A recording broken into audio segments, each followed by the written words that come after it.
Okay, let's dive straight into this. If you've been feeling like your channel is just stuck at a plateau, or if you're pouring literally hours into content only to hear crickets on publish day, you are in the exact right place. Today's explainer is entirely data-backed. We aren't relying on guesswork or gut feelings here. We are looking directly at the numbers to break down the absolute science of mastering the viewer's journey for explosive YouTube growth in 2026. We're going to cover exactly when to post, how to mathematically engineer your first 3 seconds to grab attention, and the editing mechanics that keep people glued to the screen. But first, to really understand the battlefield we're walking into, you need to understand this single number, 500. Every single minute, 500 hours of video are uploaded to the platform. I mean, that is over 20 days of content dropping in the time it takes you to blink. What does that mean for us? It means your channel is competing in a ruthless, practically infinite attention economy. The supply of video is endless, but viewer attention? That is incredibly finite.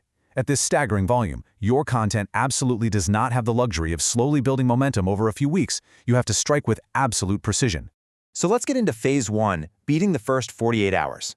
We have to start right at the upload screen, because exactly when you post acts as the ultimate gatekeeper. YouTube makes the vast majority of its distribution decisions in the first 24 to 48 hours. When you click publish, the system doesn't just blast your video to everyone. It pushes it to a very small targeted test group of your core subscribers, and then it watches them like a hawk. Do they click? And if they do, are they staying for more than 50% of the video? Based on those early signals, the algorithm decides if your video gets buried or if it rides the wave to the broader home feed. Oh, and keeping a consistent schedule and teasing it using your community tab actually conditions your subscribers to show up right on time, giving you those early engagement signals the algorithm absolutely craves. And you know, this perfectly illustrates a really common creator mistake. You might think, hey, I'll post at midnight, give my video time to warm up. Actually, scratch that. It's a huge mistake. Posting when your audience is asleep means your test sample won't click because they are literally unconscious in bed. To the algorithm, that signals low interest before anyone's even had their morning coffee. The sweet spot? Posting about 2 hours before your audience's peak activity window. It gives YouTube time to index your video and gather momentum, so you are perfectly positioned for that massive 5 p.m. to 9 p.m. traffic spike. The real trick here is tailoring this to your specific niche. There's no universal magic hour. If you're doing educational content, that thrives midweek, like Tuesday and Wednesday mornings, because people are in a proactive learning mindset during the workday. Business and finance, that hits hardest early in the week. But if you're making gaming or entertainment, you want to target Thursday through Saturday evenings right when viewers are unwinding. And food or lifestyle, that peaks on Saturday mornings when people are chilling and planning their weekends. You really have to align your upload with your viewer's psychological state.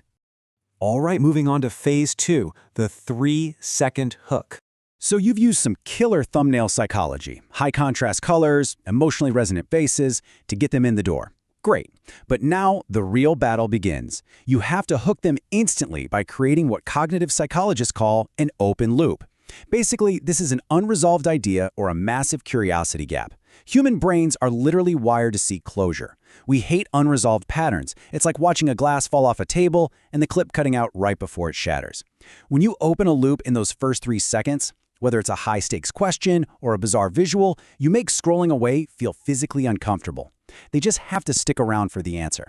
Now, check this out. What's absolutely fascinating is an RJ Wave academic study that proves not all hooks are created equal. They analyzed synthetic data across short-form content to see how different openings actually impact retention. They basically treated attention as a hard science.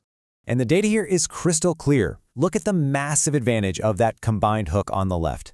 By blending visual motion, persuasive verbal delivery, and on-screen text all at the exact same time, creators hit a massive 62% completion rate and an average initial watch time of over 10.5 seconds.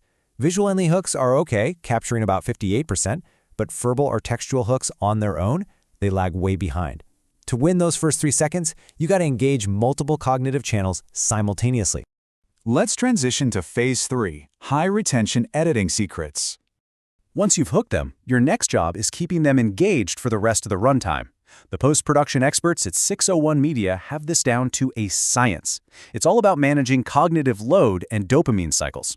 You want to shift the visual pacing every 3 to 6 seconds. Throw in some subtle 10 to 15% punch-in zooms to emphasize points without being jarring. And deploy unexpected pattern interrupts, like a sudden sound effect or a quick graphic, to literally reset their attention the second it starts to drift.